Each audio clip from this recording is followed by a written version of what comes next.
We said from the very beginning we were going to go after AGI at a time when in the field you weren't allowed to say that because that just seemed impossibly crazy. I remember a rash of criticism for you guys at that moment. We really wanted to push on that, and we were far less resourced than DeepMind and others, and so we said, okay, they're gonna try a lot of things and we've just got to pick one and really concentrate, and that's how we can win here. Most of the world still does not understand the value of like a fairly extreme level of conviction on one bet. That's why I'm so excited for startups right now. It is because the world is still sleeping on all of this to such an astonishing degree.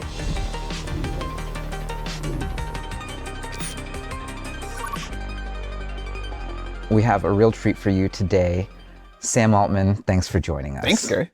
This is actually a reboot of your series, How to Build the Future. And so welcome back to the series that you started. 8 years ago? I was trying to think about that, something like that. That's wild. I'm glad it's being rebooted. That's right. Let's talk about your newest essay on the age of intelligence. You know, is this the best time ever to be starting a technology company? Let's at least say it's the best time yet. Yeah. Hopefully there'll be even better times in the future. I sort of think with each successive major technological revolution, you've been able to do more than you could before. And I would expect the companies to be more amazing and impactful and everything else. So yeah, I think it's the best time yet. Big companies have the edge when things are like moving slowly and not that dynamic. And then when something like this or mobile or the internet or the semiconductor revolution happens, or probably like back in the days of the industrial revolution, that was when upstarts have their edge. So yeah, this is like, and it's been a while since we've had one of these, so this is like pretty exciting. In the essay, you actually say a really big thing, which is ASI, superintelligence, is actually thousands of days away.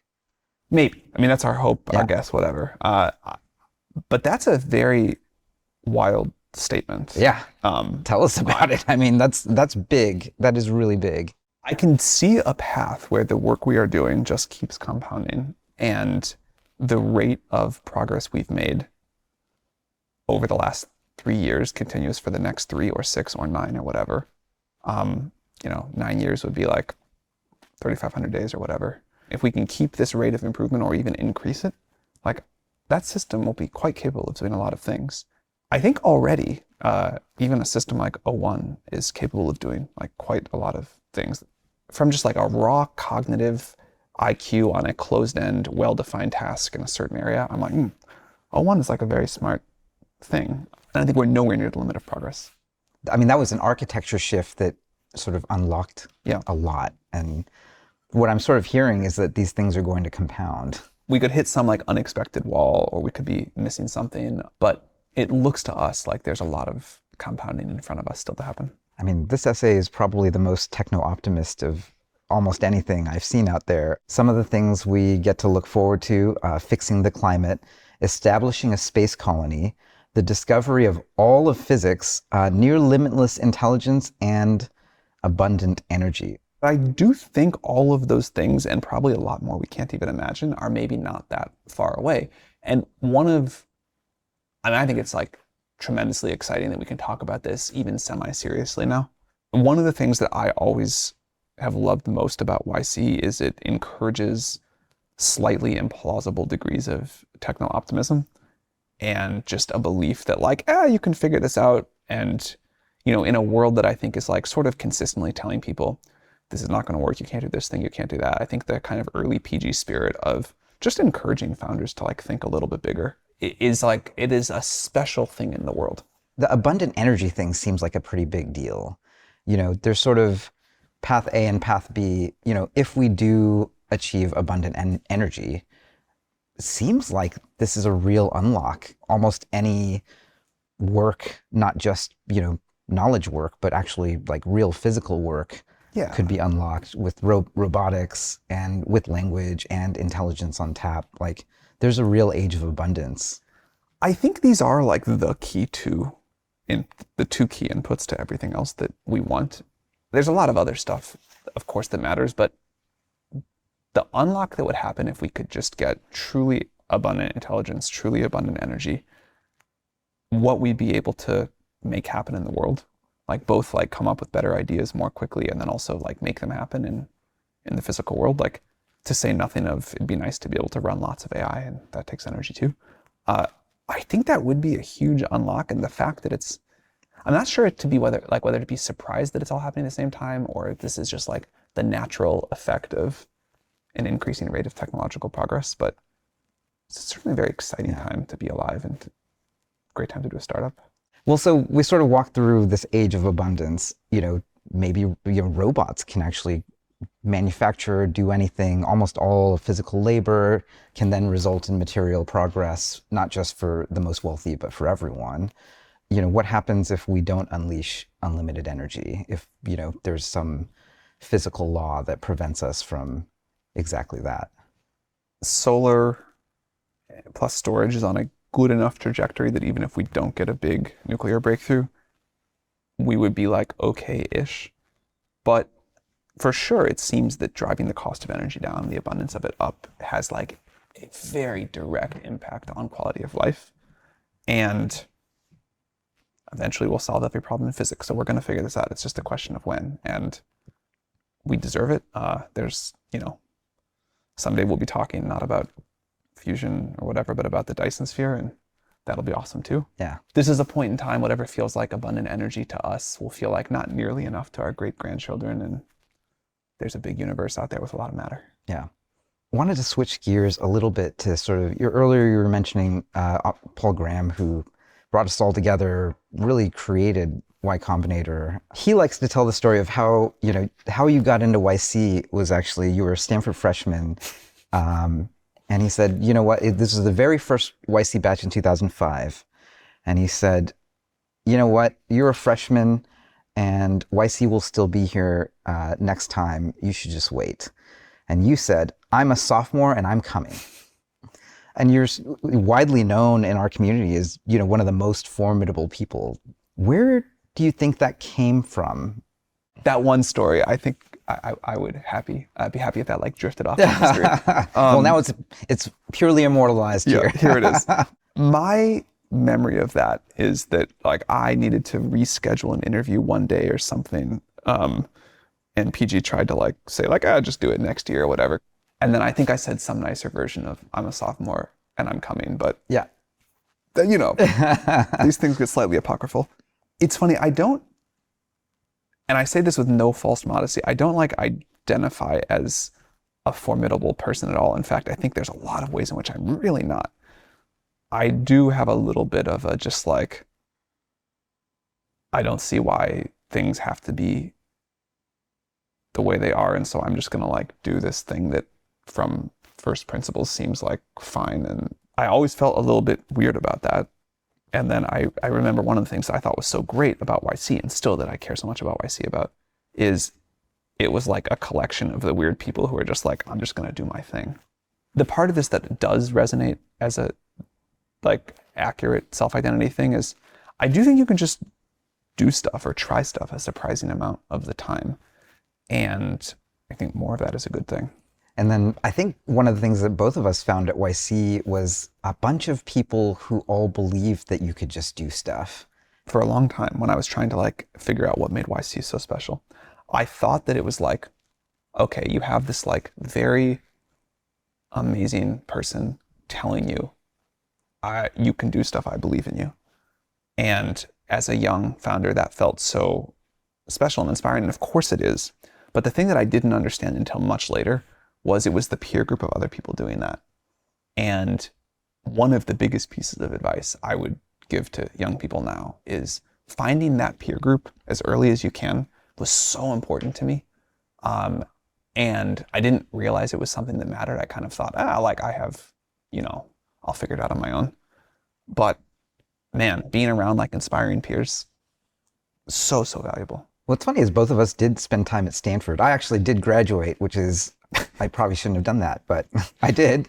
Stanford's great. You pursued the path of, far greater return by dropping out. But, that was a community that purportedly had a lot of these characteristics, but I was still beyond surprised at how much more potent it was with a room full of founders. It was, I was just going to say the same thing. Actually, I liked Stanford a lot. Yeah. But I did not feel surrounded by people that made me like want to be better and more ambitious and whatever else. And to the degree I did, the thing you were competing with your peers on was like, who was going to get the internship at which investment bank, which I'm embarrassed to say I fell in that trap. This is like how powerful peer groups are. It was a very easy decision to not go back to school after like seeing what the like YC vibe was like. Yeah.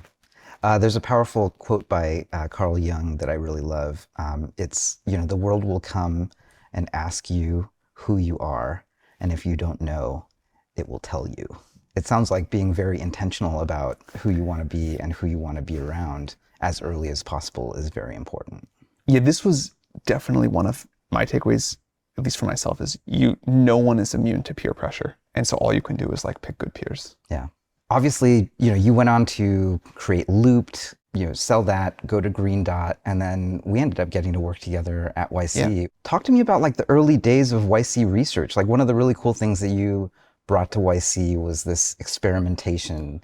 And you sort of, I remember you coming back to partner rooms and talking about some of the rooms that you were getting to sit in with like the Larry and Sergeys of the world, and that, AI was some sort of at the tip of everyone's tongue because it felt so close. And yet it was, that was 10 years ago.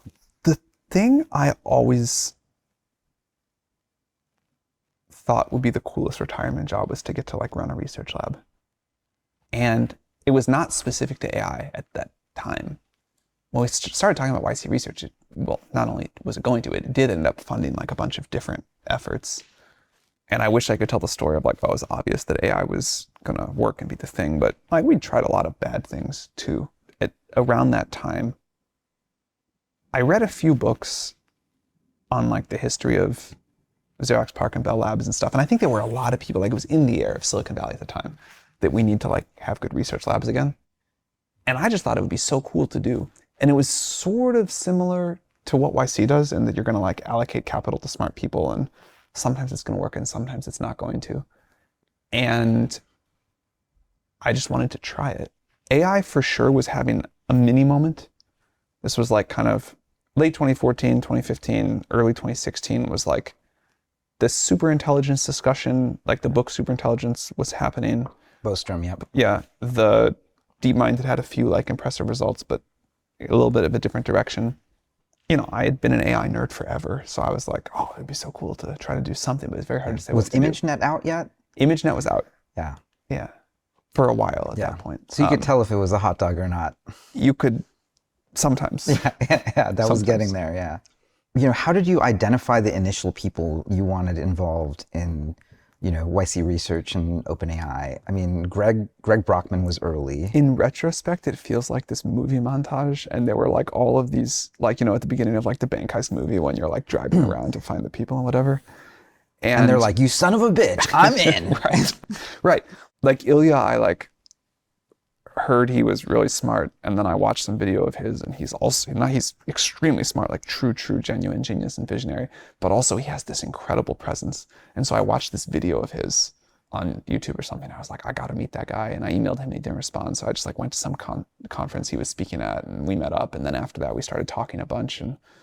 And then like Greg, I had known a little bit from the early Stripe days. What was that conversation like though? It's like, I really like what your ideas about AI, and I want to start a lab. Yes, and one of the things that worked really well in retrospect was we said from the very beginning we were going to go after AGI at a time when in the field you weren't allowed to say that, because that just seemed impossibly crazy and borderline irresponsible to talk about. So that got his attention immediately. It got all of the good young people's attention and the derision, whatever that word is, of the mediocre old people. And I felt like somehow that was like a really good sign and really powerful. And we were like this ragtag group of people. I mean, I was the oldest by a decent amount. I was like, I guess I was 30 then. And so you had like these people who were like, those are these irresponsible young kids who don't know anything about anything. And they're like saying these ridiculous things. And the people who that was really appealing to, I guess, are the same kind of people who would have said like, I'm a sophomore and I'm coming or whatever. And they were like, let's just do this thing. Let's take a run at it. And so we kind of went around and met people one by one, and then in different configurations of groups. And it kind of came together over the course of, in fits and starts, but over the course of like 9 months. And then it started, And then it started. it started happening. And one of my favorite like memories of all of OpenAI was Ilya had some reason that with Google or something that we couldn't start in. We announced in December of 2015, but we couldn't start until January of 2016. So like January 3rd, something like that of 2016, or like very early in the month, people come back from the holidays and we go to Greg's apartment. Maybe there's 10 of us, something like that. And we sit around and it felt like we had done this monumental thing to get it started. And everyone's like, so what do we do now? And what a great moment. it reminded me of when startup founders work really hard to like raise a round and they think like, oh, I accomplished this great thing. We did it. And then you sit down and say, like, fuck, now we got to like figure out what we're going to do. It's not time for popping champagne. That was actually the starting gun, and now we got to run. Yeah. And you have no idea how hard the race is going to be. It took us a long time to figure out what we're going to do.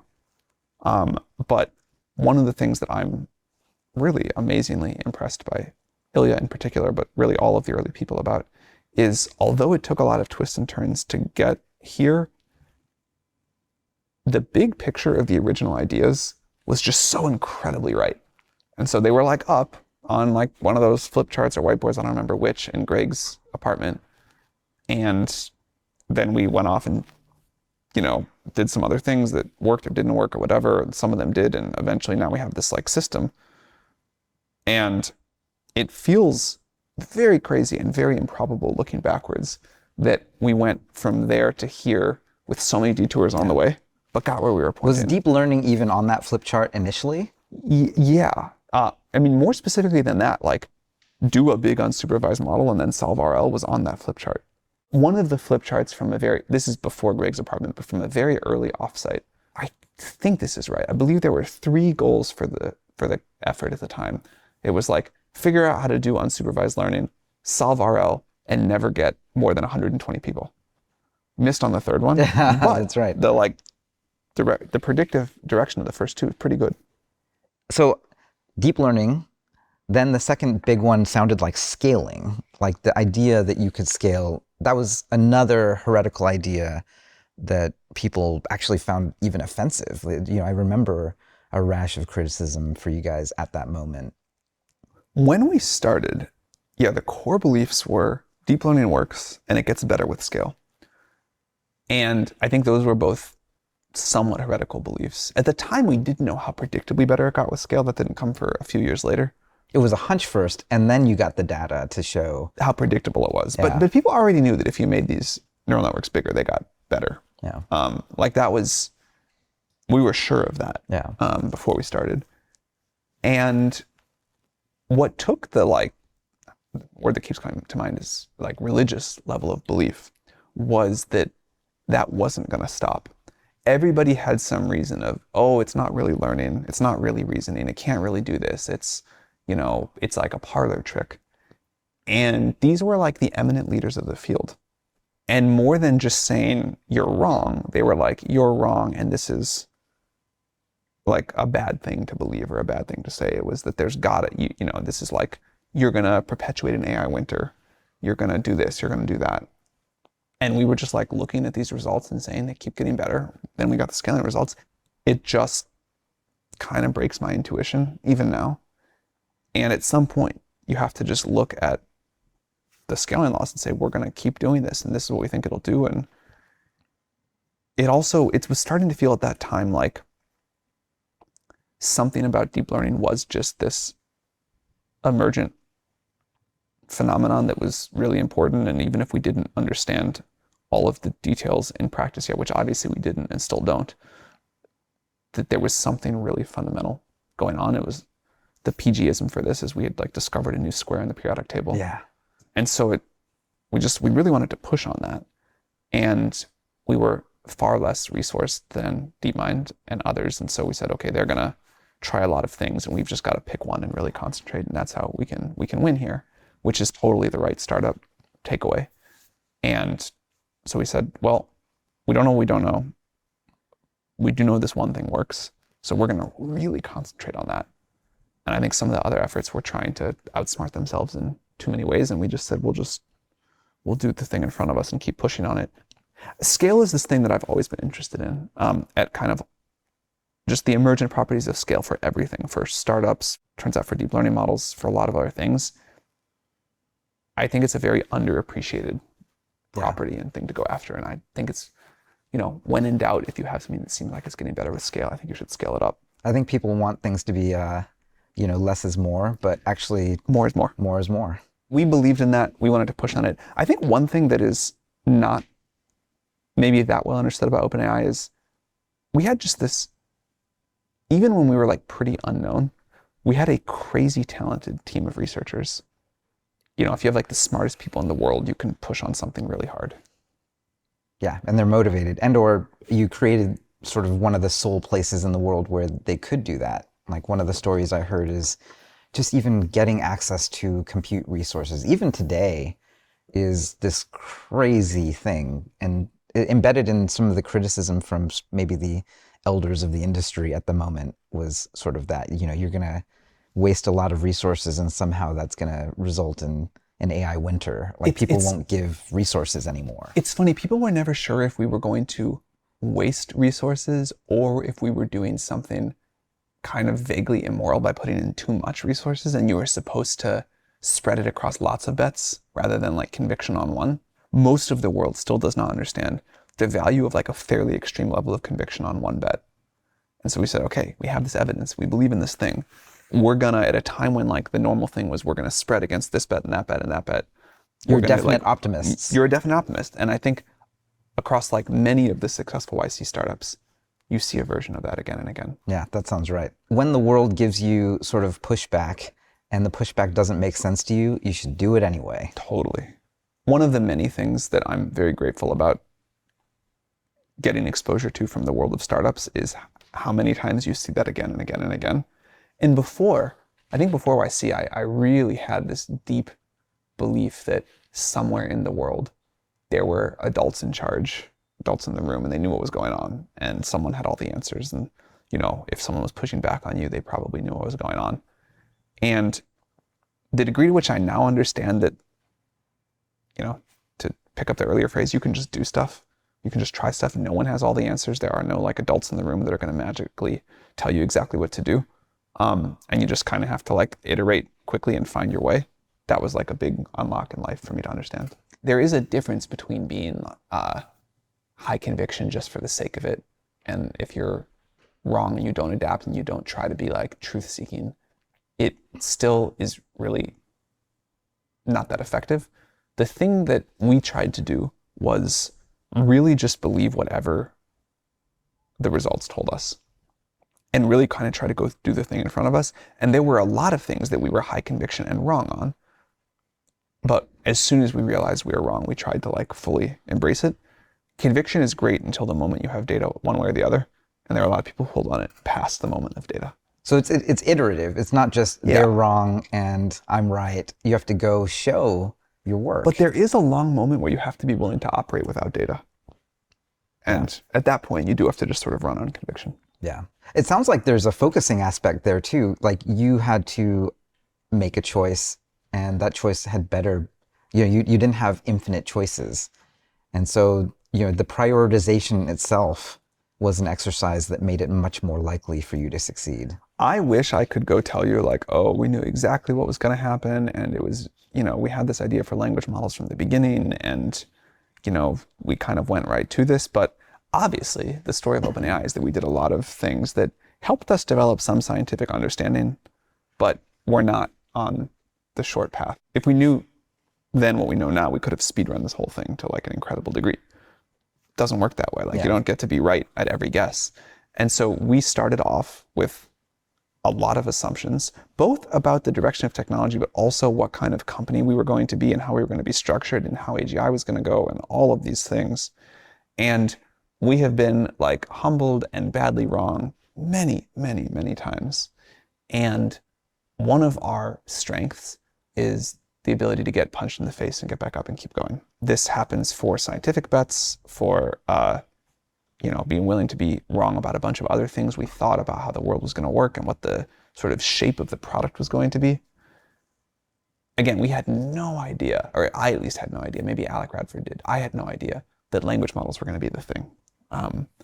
We started working on robots and agents playing video games and all these other things. Then a few years later, GPT-3 happened. That was not so obvious at the time. Yeah. It sounded like there was a key insight around positive or negative sentiment around in GPT-1. Even before GPT-1. Oh, even before. I think the paper was called the unsupervised sentiment neuron. And I think Alec did it alone. By the way, Alec is this unbelievable outlier of a human. And so he did this incredible work, which was just looking at, he noticed there was one neuron that was flipping positive or negative sentiment as it was doing these generative Amazon reviews, I think. Other researchers might have hyped it up more or made a bigger deal out of it or whatever, but it was Alec, so it took people a while to, I think, fully internalize what a big deal it was. And he then did GPT-1 and somebody else scaled it up into GPT-2. But it was off of this insight that there was something amazing happening where, and at the time, unsupervised learning was just not really working. So he noticed this one really interesting property, which is there was a neuron that was flipping positive or negative with sentiment. And yeah, that led to the GPT series. I guess one of the things that Jake Heller from Case Text, I think of him as maybe, not surprisingly, a YC alum who got access to both 3, 3.5, and 4. And he described getting 4 as sort of the big moment revelation, because 3.5 would still do, it would hallucinate more than he could use in a legal setting. And then with 4, it reached the point where if he chopped the prompts down small enough into workflow, he could get it to do exactly what he wanted. And he built, huge test cases around it and then sold that company for $650 million. So it's, I think of him as like one of the first to commercialize GPT-4 in a relatively grand fashion. I remember that conversation with him. Yeah. With one GPT-4. Like that was one of the few moments in that thing where I was like, okay, we have something really great on our hands. When we first started trying to sell GPT-3 to founders, they would be like, it's cool. It's doing something amazing. It's an incredible demo. But with the possible exception of copywriting, no great businesses were built on GPT-3. And then 3.5 came along and startups, like YC startups in particular, started to do interesting, it no longer felt like we were pushing a boulder uphill. It's like people actually wanted to buy the thing we were selling. Totally. And then 4, we kind of got the, just how many GPUs can you give me? Oh, yeah. Moment, very quickly after giving people access. So we felt like, okay, we got something really good on our hands. So you knew actually from your users then? Totally. Like when the model dropped itself and you got your hands on it, it was like, well, this is better. We were totally impressed then too. We had all of these tests that we did on it that were it looked great, and it could just do these things that we were all super impressed by. Also, when we were all just playing around with it and getting samples back, I was like, wow, it's it can do this now. And it can rhyme, and it can tell a funny joke, slightly funny joke, and it can do this and that. And so it felt really great, but you never really know if you have a hit product on your hands until you put it in customers' hands. Yeah. You're always too impressed with your own work. Yeah. And so we were all excited about it. We were like, oh, this is really quite good. But until the test happens, it's the real test is the real test is users. Yeah. So there's some anxiety until that moment happens. Yeah. I wanted to switch gears a little bit. So before you created, obviously, one of the craziest AI labs ever to be created, you started at 19 at YC with a company called Looped, which was basically find my friend's geolocation, probably 15 years before Apple ended up making it. Too early in any case, yeah. Yeah. What drew you to that particular idea? I was interested in mobile phones, and I wanted to do something that got to use mobile phones. This was when mobile was just starting. It was still 3 years or 2 years before the iPhone. But it was clear that carrying around computers in our pockets was somehow a very big deal. That's hard to believe now that there was a moment when phones were actually literally They were just a phone. They were an actual phone, yeah. Yeah. I try not to use it as an actual phone ever. Really. I still remember the first phone I got that had internet on it. And it was this horrible, like mostly text-based browser. It was really slow. You could you could so painfully and so slowly check your email. But I was like I don't know, sometime in high school, and I got a phone that could do that versus like just text and call. And I was like hooked right then. Yeah. I was like, this is not a phone. This is like a computer we can carry, and we're stuck with a dial pad for this accident of history, but this is gonna be awesome. And I mean, now you have billions of people who they don't have a computer. Like to us growing up, that actually was your first computer. Yeah. Not this is physically, a replica or like another copy of my first computer, which is a Mac LC2. Yeah. So this is what a computer was to us growing up. And the idea that you would carry this little black mirror, like kind of... We've come a long way. Unconscionable back then. Yeah. So, even then like technology and what was going to come was sort of in your brain. Yeah, I was like I still am a real tech nerd. Yeah. But that was what I spent my Friday nights thinking about. And then one of the harder parts of it was we didn't have the App Store, the iPhone didn't exist. You ended up being a big part of that launch, I think. A small part, but yes, we did get to be a little part of it. It was a great experience for me to have been through because I kind of like understood what it is like to go through a platform shift and how messy the beginning is and how much like little things you do can shape the direction it all goes.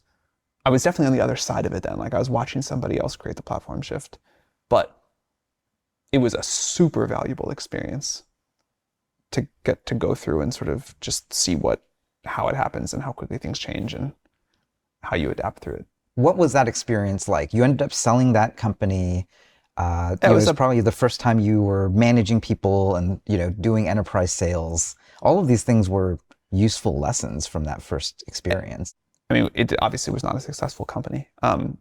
It was, and so it's a very painful thing to go through, but the rate of experience and education was incredible.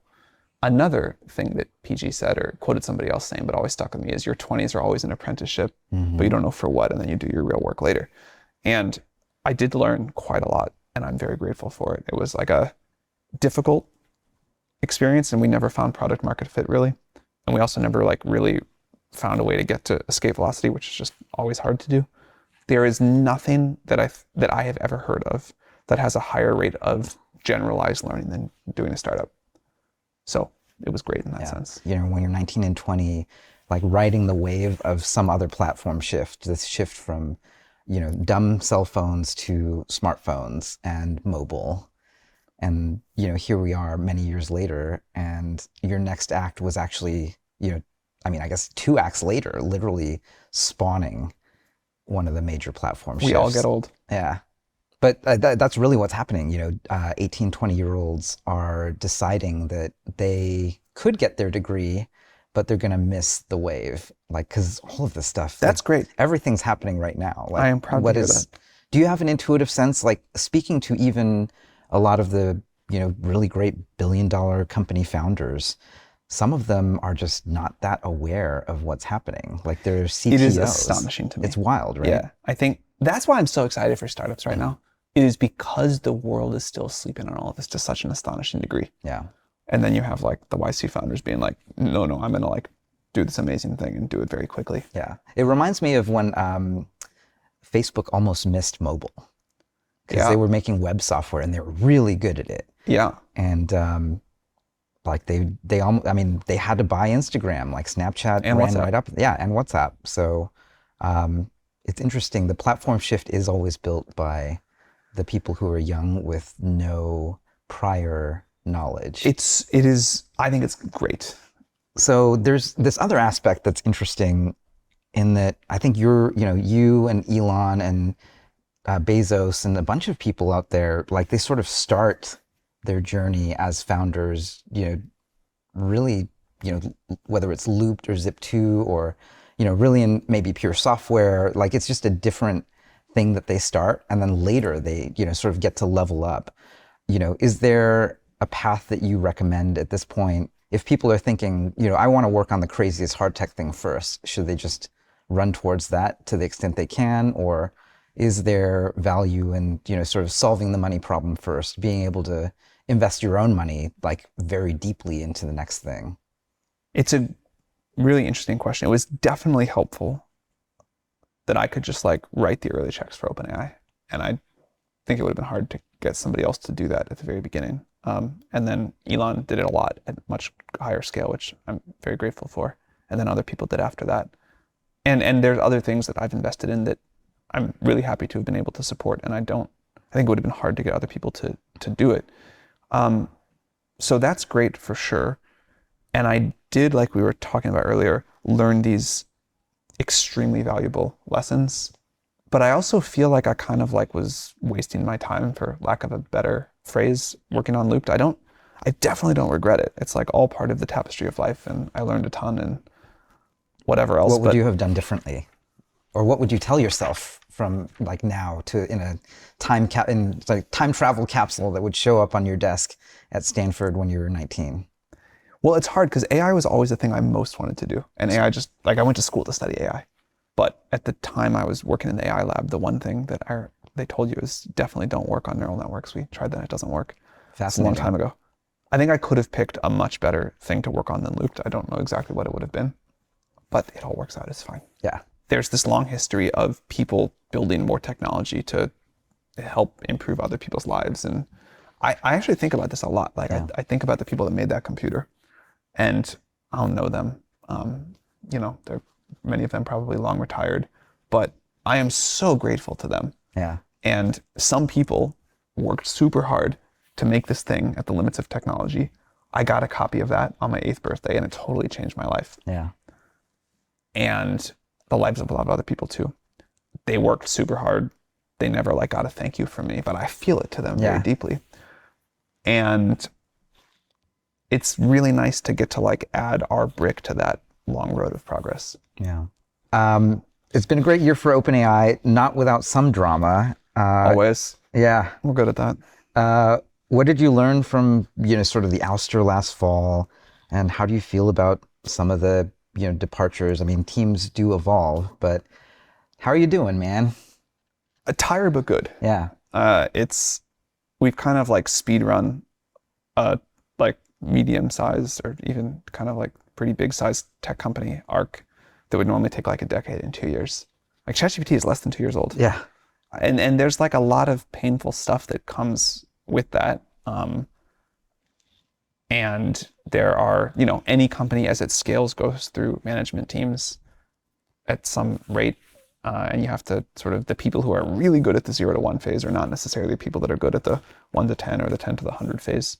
We've also kind of like changed what we're going to be, made plenty of mistakes along the way, done a few things really right.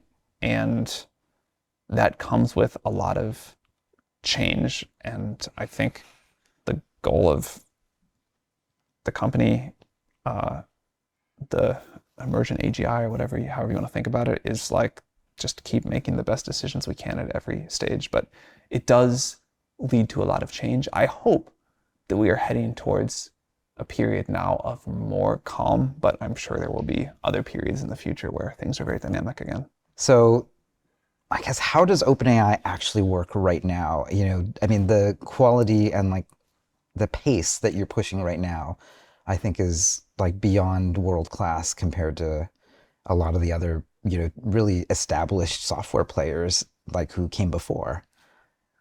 This is the first time ever where I felt like we actually know what to do. Like, I think from here to building an AGI will still take a huge amount of work. There are some known unknowns, but I think we basically know what to go do. And it'll take a while, it'll be hard, but that's tremendously exciting.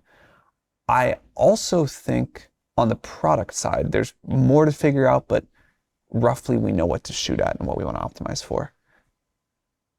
That's a really exciting time. And when you have that clarity, I think you can go pretty fast. Yeah. If you're willing to say, we're going to do these few things, we're going to try to do them very well. And our research path is fairly clear. Our infrastructure path is fairly clear. Our product path is getting clearer. You can orient around that super well. We, for a long time, did not have that. We were a true research lab. And even when you know that, it's hard to act with the conviction on it because there's so many other good things you like to do. Yeah.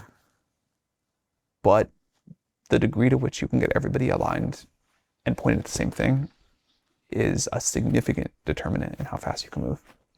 I mean, it sounds like we went from level 1 to level 2 very recently, and that was really powerful.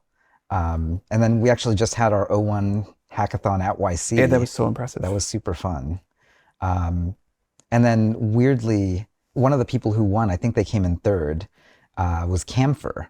And so CAD-CAM startup, did YC recently last year or two, and they were able to, during the hackathon, build something that would iteratively improve an airfoil from something that wouldn't fly to literally something that had that was awesome. A competitive amount of lift. And I mean, that sort of sounds like level 4, which is, the innovator stage. It's very funny you say that. I had been telling people for a while, I thought that the level 2 to level 3 jump was going to happen. But then the level 3 to level 4 jump level 2 to level 3 was going to happen quickly. And then the level 3 to level 4 jump was somehow going to be much harder and require some medium-sized or larger new ideas. And that demo and a few others have convinced me that you can get a huge amount of innovation just by using these current models in really creative ways. Well, yeah, I mean, it's what's interesting is basically Camphor already built sort of the underlying software for CAD-CAM, and then language is sort of the interface to the large language model which then can use the software like tool use. And then if you combine that with the idea of code gen, that's kind of a scary, crazy idea, right? Like not only can the large language model code, but it can create tools for itself and then compose those tools similar to chain of thoughts with O1. Yeah, I think things are going to go a lot faster than people are appreciating right now. Yeah. Well, it's an exciting time to be alive, honestly. You mentioned earlier that thing about discover all of physics. I always wanted to be a physicist. I wasn't smart enough to be a good one. Had to contribute in this other way. But the fact that somebody else, I really believe, is now going to go solve all of physics with this stuff, I'm so excited to be alive for that. Let's get to level 4. So happy for whoever that person is. Yeah. Do you want to talk about level 3, 4, and 5 briefly? Yeah, so we realized that AGI had become this badly overloaded word, and people meant all kinds of different things. And we tried to just say, okay, here's our best guess roughly of the order of things. You have these level 1 systems, which are these chatbots. There'd be level 2 that would come, which would be these reasoners. We think we got there earlier this year with the O1 release. 3 is agents, ability to go off and do these longer term tasks, maybe multiple interactions with an environment, asking people for help when they need it, working together, all of that. And I think we're going to get there faster than people expect. 4 is innovators, that's a scientist, and that's ability to go explore a not well understood phenomena over a long period of time and understand what's just just figure it out. Yeah. And then level 5, this is the sort of slightly amorphous, do that, but at the scale of a whole company or, a whole organization or whatever. That's going to be a pretty powerful thing. Yeah. And it feels kind of fractal, right? Even the things you had to do to get to 2 sort of rhyme with level 5, in that you have multiple agents that then self-correct, that work together. I mean, that kind of sounds like an organization to me, just at a very micro level.